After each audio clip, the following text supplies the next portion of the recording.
At the gallop! Ho!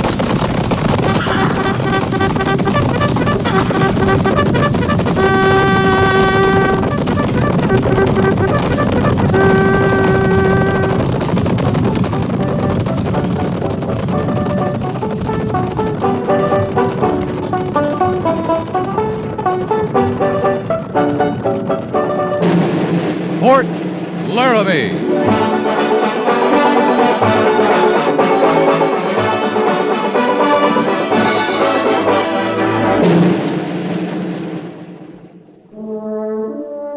Fort Laramie, starring Raymond Burr as Captain Lee Quince.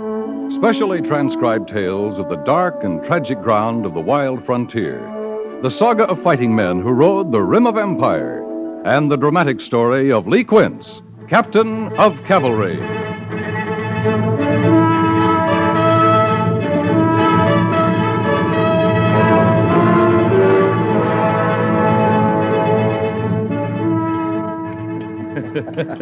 Oh, you want another piece of pie, won't you, Captain? Oh, no, ma'am, I sure won't. Now, Captain. Now, Mary. Just another little sliver. Oh, I thank you kindly, Mrs. Daggett, but I've got no more room. Why, you hardly ate a thing. Mary, Oh, my. And I promised, didn't I, dear? you promised.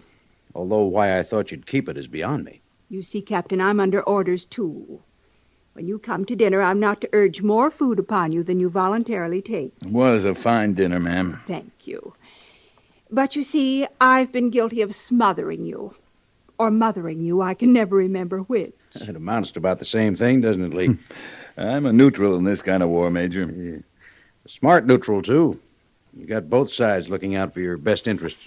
I haven't finished telling you the rest of my orders, Captain. Under the circumstances, I've really behaved with remarkable restraint all evening. Yes, ma'am. I haven't once mentioned the name Willa Burgess. Well, at least you know I tried, Lee. But now that her name has come up, I'd like to say that I think she's a lovely person. Quite lovely, in fact.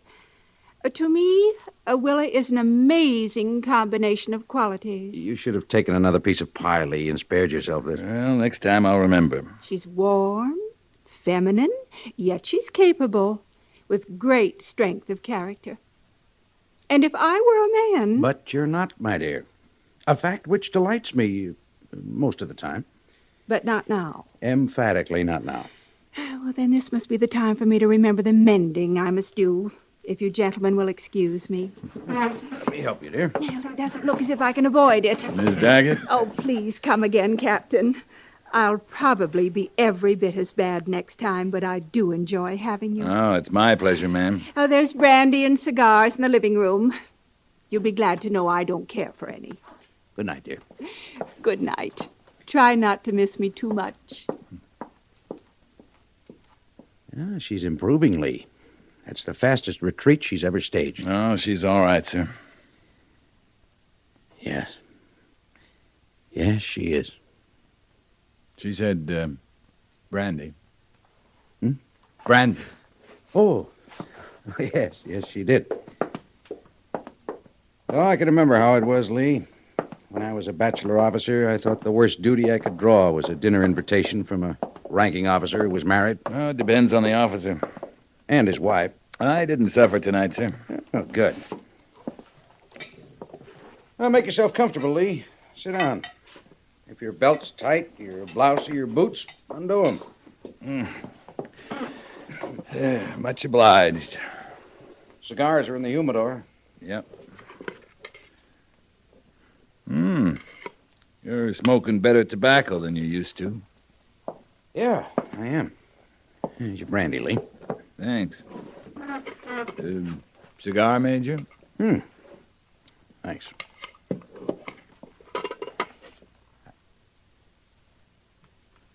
Have 'em made up special, do you? Well, a friend sends them to me. Yeah, must be a good friend. That's good tobacco. You remember that night outside Richmond, Major? It was cold as sin. We were billeted in that plantation. I remember. It's funny you'd think of Richmond just now. Yeah. Yeah, it is. What was her name? Lee, Pretty little thing.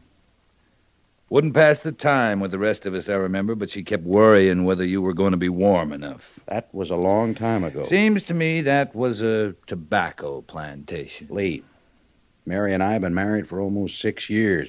It's a good marriage. Yeah, I think it is. Mary wouldn't understand Richmond. You weren't married then. She still wouldn't understand. No. These cigars, They're good cigars. yeah. They're good cigars. Yeah, we go back quite a ways, you and I. Since the old days of the 3rd Cavalry, the Battle of Bull Run. A lot of years, Lee. A lot of life. A lot of death, Major. I guess I know you as well as you permit anyone to know you. Permit? Oh, that's heavy talk on one brandy, Major. Well, there's more brandy. And more talk? More talk, Lee. You better brace yourself. Yep. I'm fortified. I took the last 2 patrols out for a purpose. Yeah, I suppose that. Wanted to prove something to myself. I think I have. You know, he's a different man when you're not around, Lee. Who is? Lieutenant Syberts. How different? Well, he's still learning, but he's a good officer. He has judgment. He takes responsibility, makes decisions. And on the whole, they're good decisions. I don't remember passing judgment on Mr. Syberts to you, Major. You never have, and I'm not asking you to now. That's good. But I've watched him when you were around. At routine reports, strategy sessions. He freezes up. He acts stupid, bungling, and he isn't. All right, he isn't. He's scared to death of you. You just have one brandy, Major? I know what I'm talking about. No, it isn't your rank. He has a respect for rank, but he doesn't fear it. It's you, Lee. As Mr. Syberts said it was me? He hasn't said anything. I haven't asked him about it. Now, these are my observations. I think they hold up. What do you think? I don't know. Well, think about it. Think about a man being scared to death of me? I don't know how. What do you think of Syberts, frankly? I think he's very young. Oh, come on, Lee. Come on, where? We've both worked with men who were younger. I thought you weren't going to ask me to pass judgment on Mr. Syberts. That's right, I wasn't. I'd just as soon leave it there, Major. We can't leave it there. You can't. We can't. You know what we're up against out here as well as I do. An ineffective trooper is bad enough, but an ineffective officer is dangerous, and it's wasteful. You figuring I can do something about Mr. Syberts? Well, leaving that up to you. I'm asking you to think about it. I'm asking for your help. I don't know that I'm the one to help, Major. But I'll think about it. It might call for a change in your attitude toward him, Lee. It might. Of course, I'd have to find out first what my attitude toward him is, wouldn't I?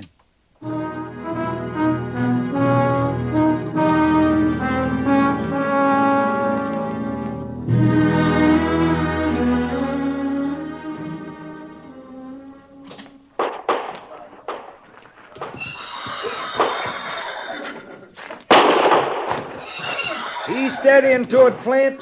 Just you stay with him. Now fire straight away next time. Get closer to his head. Got some new recruits, Sergeant? Morning, Captain. You talking about the men or the horses? Oh, horses. They're new. Flint's training them to stand fire. The horse knows that, does he? I keep saying he does.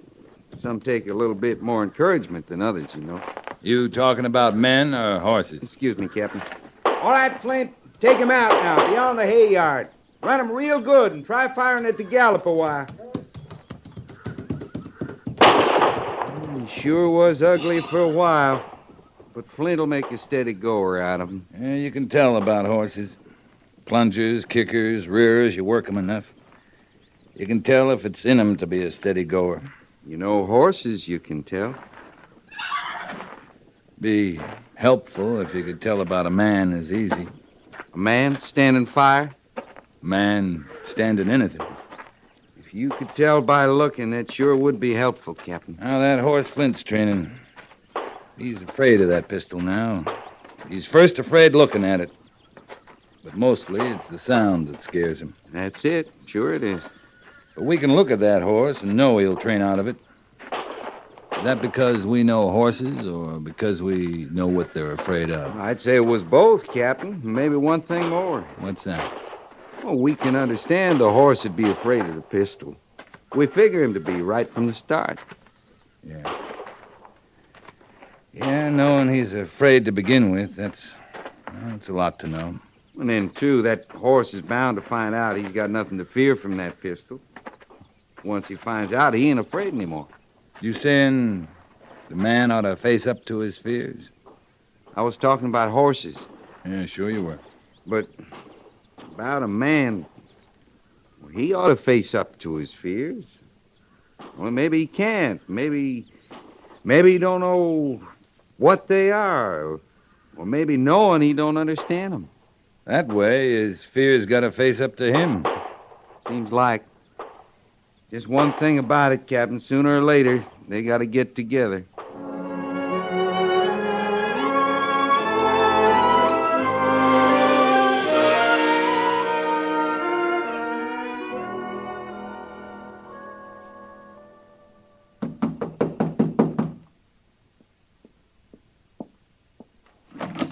What? Captain Quince. You busy, Mr. Syberts? No, sir. I was just... certainly not at all busy, Captain. Mind if I come in? I wish you would.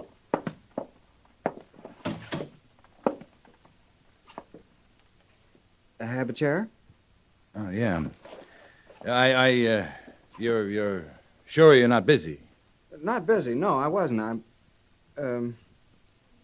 Please sit down, Captain. All right. Guess I will.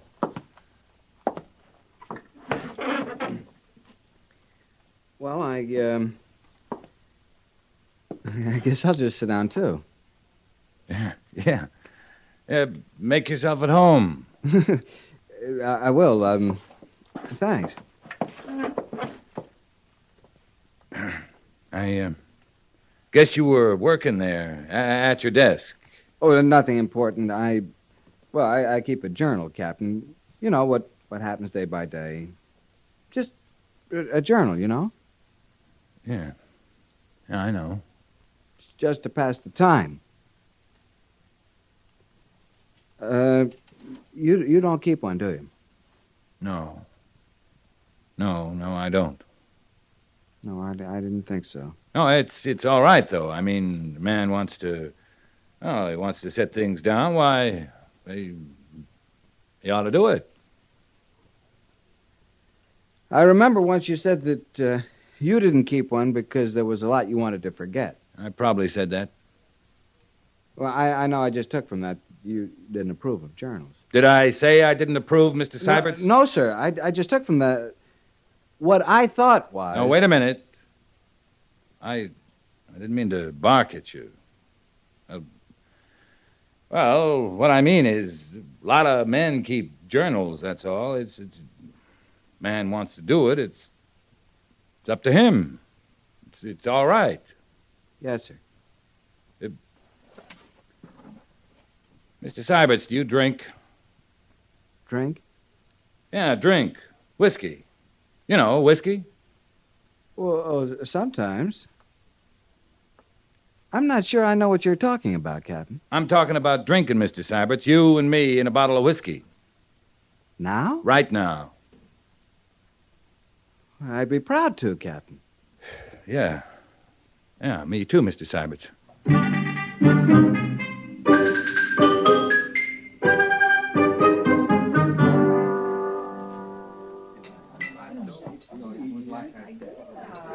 Gotta be a first time for everything, isn't that what you say? A first time for everything? Yeah, you hear it all the time. That's what I say, too.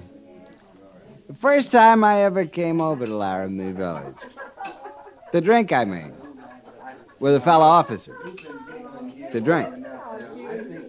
You do it a lot? Sometimes, when it seems like a good idea. No, that's a good idea. When it seems like a good idea. Best time. When I was a cadet at the point, a couple of us upperclassmen decided we want to go over this little tavern. Only it's across the Hudson River. And where we have to cross is no bridge. Makes kind of wet walking. Yeah. Yeah, it does. So we made these plebes. You know what plebes are, Captain. Yeah, I've heard about it. Well, we made these plebes get an old barge for it.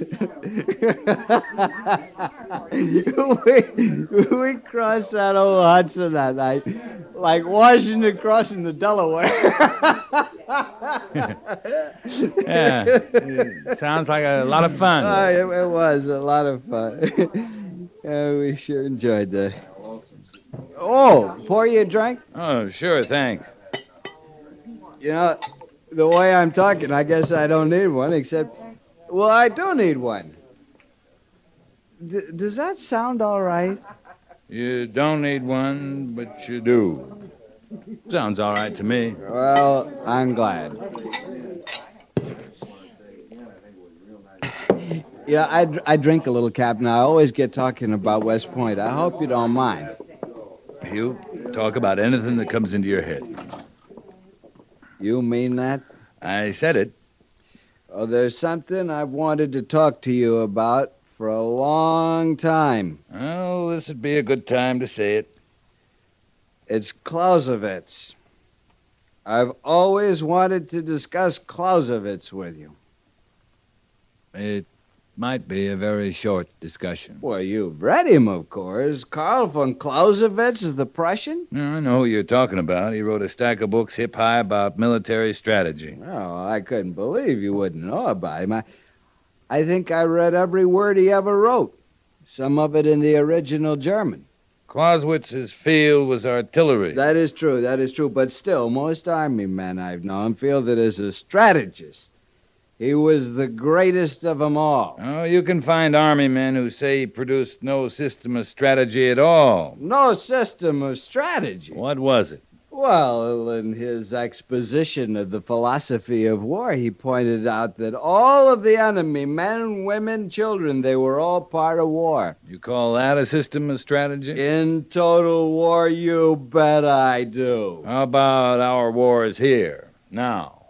Well, it doesn't apply, naturally. Next time you fight a total war, you follow Clausewitz to the letter. Don't you worry a little bit. I will. You don't like Clausewitz. Well, I can't use him. I'm in the cavalry. I fight little wars. You don't like Clausewitz. And I don't understand it because you're a good man, Quince. A good man, smart. Imagine me talking to you man to man this way. Imagine that. Huh? Don't have to imagine it. We're doing it. Now that calls for a little drink. Oh, my. Sorry. I guess I knocked that over. You knocked it over? Yeah. Isn't that funny? I thought I did. Are you drunk, Captain? Drunk and disorderly, Mr. You're drunk. That's wonderful. You know, I don't think you know how wonderful that is. Don't you worry, Captain. I'll see that we get back to the fort in good shape.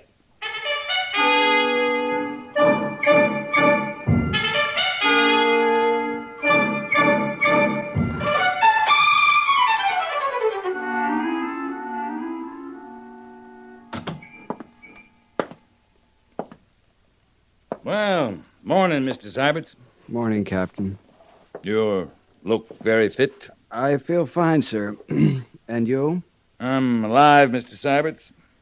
And that's pure exaggeration. I doused my head in a cold basin a few times. Made all the difference. I left my head in the basin. Oh, about last night, Captain. If I said anything, sir, out of line. Well, I did have quite a bit to drink. And so did I. Might have said a few things myself. I enjoyed it, Mr. Syberts. It was my pleasure.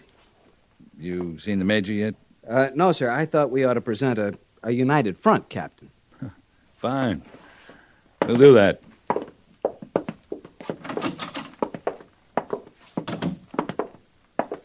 Captain Quince, Lieutenant Syberts reporting, Major. As you were, gentlemen. Sit down. Thank you, sir. Strange bit of business has come up. Think maybe you're the men to take a patrol out and check into it. Ever been a part of a roundup, Lieutenant? Cattle, sir? No, I haven't. No, not cattle. These are wild horses. I didn't know you could round up wild horses. I don't say it's easy, but... Are you listening, Captain? Yeah, I'm listening. How many wild horses? The report says about 50 over near the Mud Spring station. Some settlers and some folks from a wagon train are supposed to have them contained in a canyon near there. Who says they're wild? Until I know different, I'll have to go by the telegraph message, Captain. It says they're wild. The settlers want no part of them. They're stampeding off a lot of their stock. I think we should get them if we can before any renegade Sioux capture them. Well, it's worth a try, sir. If we get any of them, we're ahead of the game. When do we leave, Major?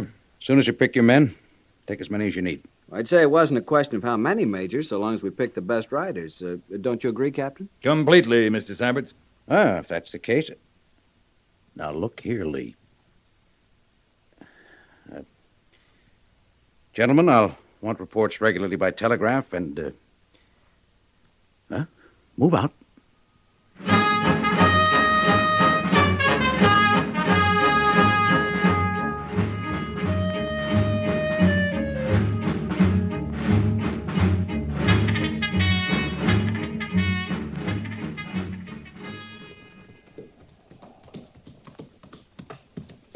This your plan we're working out here, Captain? Something wrong with the plan, Sergeant? I can't say it's wrong. It's working. Was Mr. Syberts with you? No, sir. He's down there operating a lot like Napoleon. Like Clausewitz, Sergeant. Who's that? Friend of Mr. Syberts. You have any trouble bringing the Indians over from the reservation? Not a bit. You know, they're kind of peaceful like when you got guns and they ain't. Good idea bringing Indians. Reckon they know more about wild horses than we do. Yeah, reckon they do. Captain, you right sure this is your plan? Mr. Syberts and I discussed it and agreed on it. Any questions, Sergeant? No, sir. None I'm readying to ask. I'm riding down to the mouth of the canyon. Looks like they're cutting them out of there at a good rate. You coming? I was told to hold this position, Captain, as a lookout. Yeah. See, you keep a sharp eye, Sergeant. Yes, sir.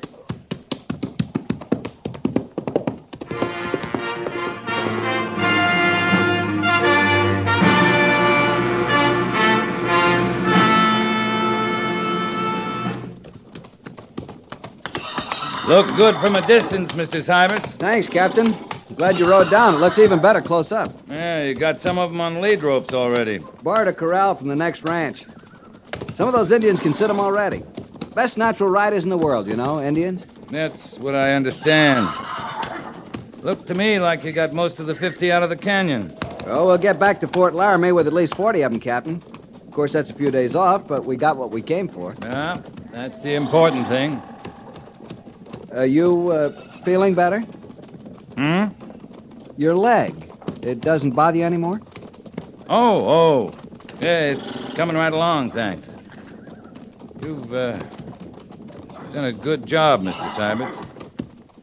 All of it. Mighty good job. Thank you, sir. Feels like I had.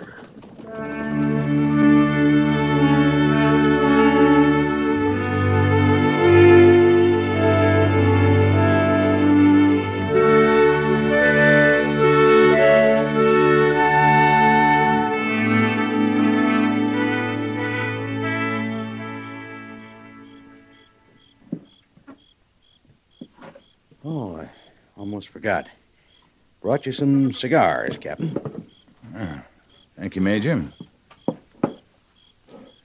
That's still good tobacco. You come a long way from that smelly hod you used to carry. I'm not the only one that's come a long way, Lee. That so? Lieutenant Seibert's around? He left just a few minutes ago. Went down to the post office. They sent word a book he'd ordered had come through. A book? General McClellan's book. On the regulations and instructions for the cavalry in time of war? Yeah? Well, I'll be... I don't know what you did, how you managed, Lee, but you worked wonders with him. I want you to know I'm grateful. I'm no hand at that kind of thing, Major. If the problem's not a problem anymore, you should thank Mr. Seiberts. He's a different man. That's all the thanks he needs. It's a big change, Lee. We're welding a tight-knit little force here, men who fight together and live together. Now that you and Seiberts are friends... Well, just a minute, Major. I'm a soldier. If I can help lick another soldier's problem, that's fine with me. But you're talking about friends. You don't like Seiberts? Like him? Well, that's not my kind of word. You asked me once what I thought of him. I told you he was very young. I took it you meant inexperienced. Young, inexperienced. I'm calling it immature. You can get old with years, you can get experience, but maturity, that's something you earn. It's got to be in you to earn it. Well, I don't believe in miracles, Captain. You and Seiberts are night and day. Nothing will change that. No, we're different men, that's all. Seiberts has licked a big hurdle with your help. Maybe that's the beginning of maturity. Maybe it is, Major. Maybe. Maybe it is.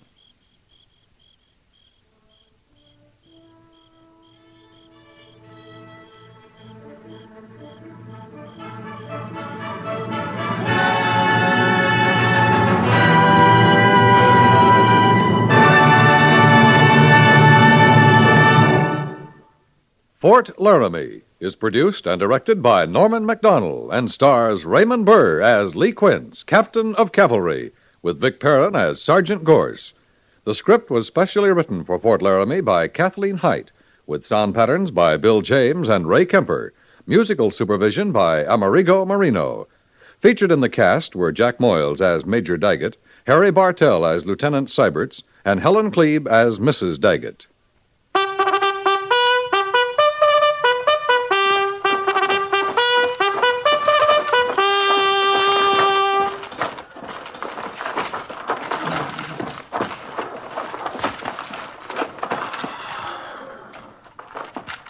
Company, tension! Dismiss.